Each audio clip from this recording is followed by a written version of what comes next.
अमरावती के विधायक रवि राणा ने कहा कि राज्यसभा की सीट यदि भारतीय जनता पार्टी के खाते में आती है तो नवनीत राणा को निश्चित रूप से राज्यसभा भेजा जाता। उन्होंने बताया कि मुख्यमंत्री देवेंद्र फडणवीस भी इसके पक्ष में थे। राणा ने आगे बताया कि सुनेत्रा पवार और पार्थ पवार की भी इच्छा थी कि नवनीत राणा राष्ट्रवादी कांग्रेस की ओर से उम्मीदवार बने, लेकिन उनके विचार भाजपा और हिंदुत्व से जुड़े हैं, इसलिए उन्होंने भाजपा नेतृत्व के साथ ही काम जारी रखने का निर्णय लिया। रवि राणा ने कहा कि नवनीत राणा प्रधानमंत्री नरेंद्र मोदी, केंद्रीय गृह मंत्री अमित शाह और मुख्यमंत्री देवेंद्र फडणवीस के नेतृत्व में काम कर रही है और आगे भी भाजपा की कार्यकर्ता के रूप में जनता की सेवा करती रहेगी। उन्होंने यह भी खुलासा किया कि उन्हें उप मुख्यमंत्री एकनाथ शिंदे की ओर से शिवसेना में शामिल होने का प्रस्ताव मिला था, लेकिन उन्होंने उसे स्वीकार नहीं किया। राणा ने कहा कि वे देवेंद्र फडणवीस के निष्ठावान सैनिक है और जब तक फडणवीस राजनीति में है तब तक उनके साथ मजबूती से काम करते रहेंगे। मंत्री पद को लेकर पूछे गए सवाल पर रवि राणा ने कहा कि यह निर्णय मुख्यमंत्री देवेंद्र फडणवीस का है। उन्हें मंत्री पद मिले या न मिले, इससे उन्हें कोई फर्क नहीं पड़ता। उन्होंने कहा कि वे फडणवीस के नेतृत्व में जनसेवा करते रहेंगे। माझ्या बाबतीमध्ये जो काही निर्णय घ्यायचा आहे सन्माननीय देवेंद्र फडणवीस साहेब घेतील। मला मंत्री बनवलं का नाही बनवलं काय मला त्याची पर्वा नाही आहे। माझ्या जनतेचे प्रश्न, माझ्या जिल्ह्याचे राज्याचे जे प्रश्न असतात, एक सक्षम मजबूत मुख्यमंत्री महाराष्ट्राला मिळालेले आहे।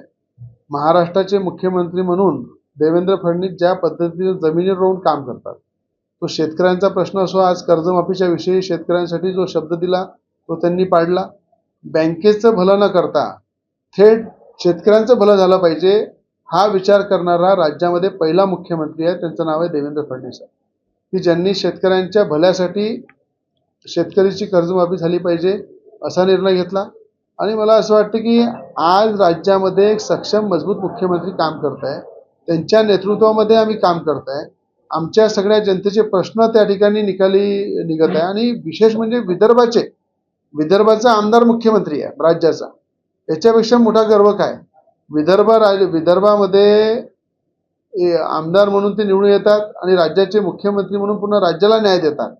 तर मला असं वाटतं की देवेंद्र फडणवीस साहेबांच्या नेतृत्वामध्ये मला मंत्रिपद मिळो किंवा नाही मिळो त्याची मी पर्वा करत नाही, पण देवेंद्र फडणवीस साहेबांच्या नेतृत्वामध्ये मी काम करत राहील।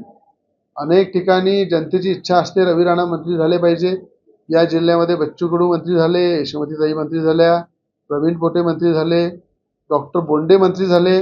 आज या जिल्ह्यामध्ये एक सिनियर आमदार म्हणून जेव्हा मी काम करतो तर त्या मंत्रालयामध्ये त्या राज्यामध्ये जेव्हा काम करताना ज्या कामाचा अनुभव आहे त्याची नोंद राज्याचे मुख्यमंत्री सुद्धा घेतात, राज्याचे अनेक मंत्री घेतात, अधिकारी घेतात। पण त्या उद्देशानं जनतेची इच्छा आहे, जनतेच्या मनामध्ये आहे की रवी राणा मंत्री झाले पाहिजे। तो वेळेनुसार जे मुख्यमंत्री निर्णय घेईल त्या पद्धतीने करू।